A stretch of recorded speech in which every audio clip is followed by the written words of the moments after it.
No, I feel like it's bad luck if you start sort of over preparing. The whole thing, to be honest, has been such an extraordinary flood of emotions and kind of euphoria that I've tried not. I think I've tried not to find too much method in the madness and just taking it as it comes. But Hannah's been very grounding for sure.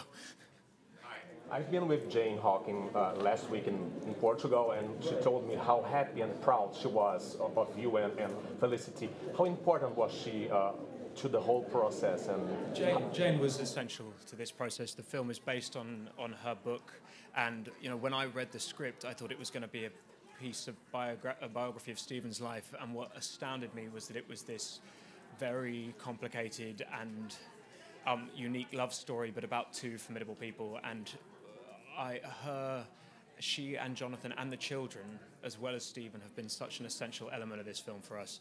One of my favourite moments was when we were meeting Jane and Jonathan, and I went to meet Jane for the first time, and I walked in and I found Felicity sitting in Jane's wardrobe. They were both sitting cross-legged, and trying on different outfits. Jane had got down her wedding dress. It was amazing for us. We cared so much that we felt such a responsibility to their story that we really cared what they thought. So she's been a huge supporter.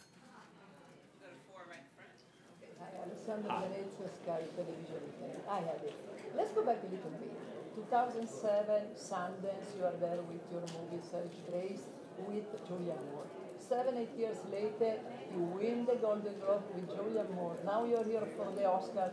How does it feel? What do you remember? What were your expectations then and now? I've been someone that's I never dream too far in the future. I never sort of raise expectations out of the fear of not reaching them.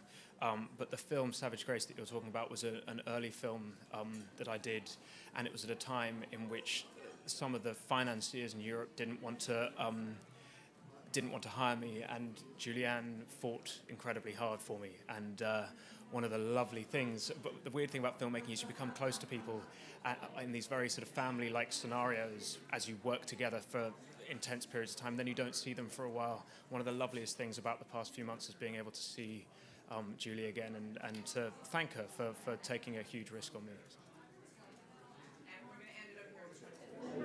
So you've been racking up tons of awards this season. I want to know, where are you putting your awards in your home, and also are you earning some cool points with your new wife? Am I earning some what, sorry? Some cool points. Some cool points. Gosh, no, I'm not sure I've ever earned any cool points with my new wife, but no, to be honest, I've been lucky enough to win them here. I had the most wonderful experience after the Golden Globes of taking the Golden Globe in my hand luggage through the X-ray machine, and I did that thing of sort of I went through and I saw the bag going through and I saw the woman stop the thing, and then go close up on this weird shaped thing, and she was like, I think it's an award or something, and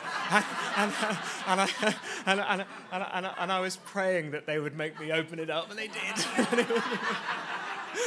So that was a very special moment, and the guy was like, "Is this real?" I was like, "Oh, yeah."